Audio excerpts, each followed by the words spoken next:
లేదు మావయ్య. ఈరోజు మా అమ్మా నాన్నల పెళ్లి రోజు. అవునా బాబు? అవునత్తయ్య.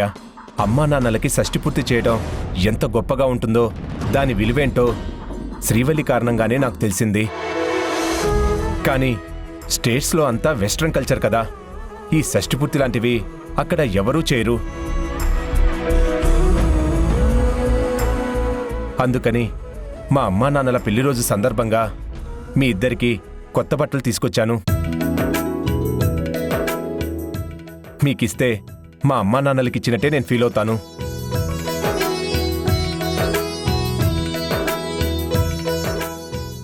దూరంగా ఉన్న మా అమ్మా నాన్నల ఆశీర్వాదం తీసుకోలేకపోయినా దగ్గరున్న మీ ఆశీర్వాదం తీసుకుంటే సరిపోతుంది.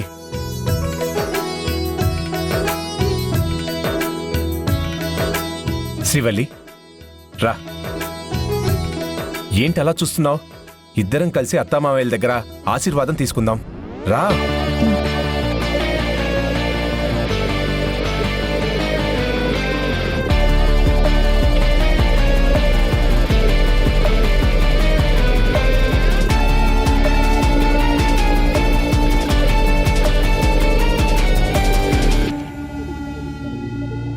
పిల్ల పాపలతో నిండు నూరేళ్లు చల్లగా ఉండండి.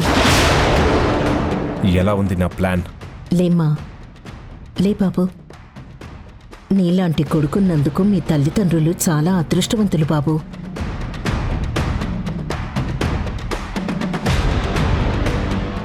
ఆర్తి వదినా, ఆర్తి వదినా, వదినా. వస్తున్నా. ఇదేంటి అక్కని పిలుస్తుంది? ఏం శ్రీవల్లి? ఈరోజు అత్తయ్య మావయ్యల పెళ్లి రోజు అంట కదా. ఏ అత్త మామల్ది? అదే వదినా, మీ అమ్మా నాన్నలది. మా అమ్మ నాన్నలదా? అవునక్క, ఈరోజు మన పేరెంట్స్ మ్యారేజ్ యానివర్సరీ కదా, మర్చిపోయావా?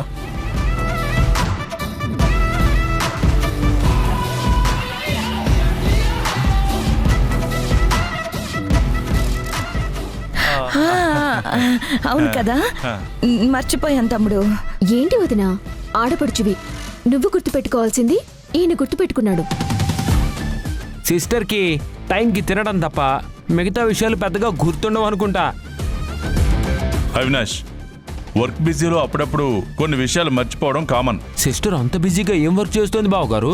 ఏమండి, మీరు కాస్త ఊరుకోండి, నోరు మూసుకోండి. ఓకే.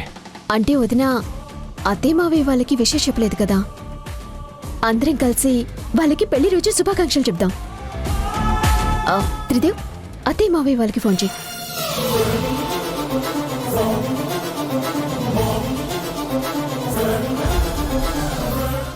ఏంటి అలా చూస్తున్నావు? ఫోన్ చేయి. ఇప్పుడా? అవును, ఇప్పుడే. మేం కూడా మీ అమ్మా నాన్నలకి విషెస్ చెప్తాం బాబు. చెయ్యండి, వాళ్ళు కూడా సంతోషంగా ఫీల్ అవుతారు.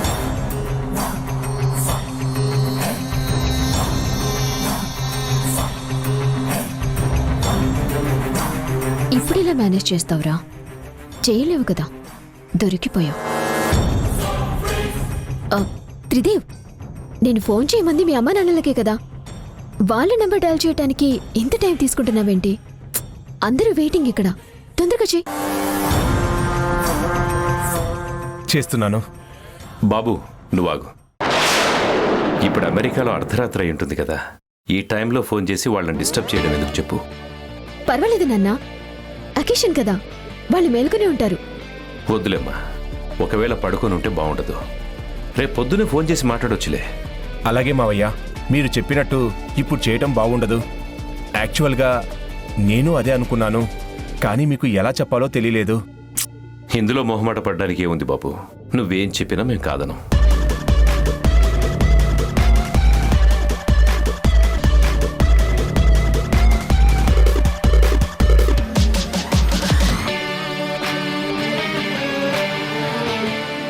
ఏంటి శ్రీవల్లి, అలా విసురుగా వచ్చేసావు? డిసప్పాయింట్ అయ్యావా? ఏంటి అంత సీరియస్గా చూస్తున్నావు? నన్ను కొట్టాలన్నంత కోపంగా ఉందా? ఉంటుంది. మనం ఓడిపోతున్న ప్రతిసారి మన చేతకానితనం కోపంగా మారుతుందంట. ఇప్పుడు నీకు నా మీద ఎంత కోపం వచ్చినా దాన్ని కళ్ళల్లో చూపించడం తప్ప నన్ను కొట్టలేవు కదా. అవునా? మొన్న నేను కొట్టింది అప్పుడే మర్చిపోయావా?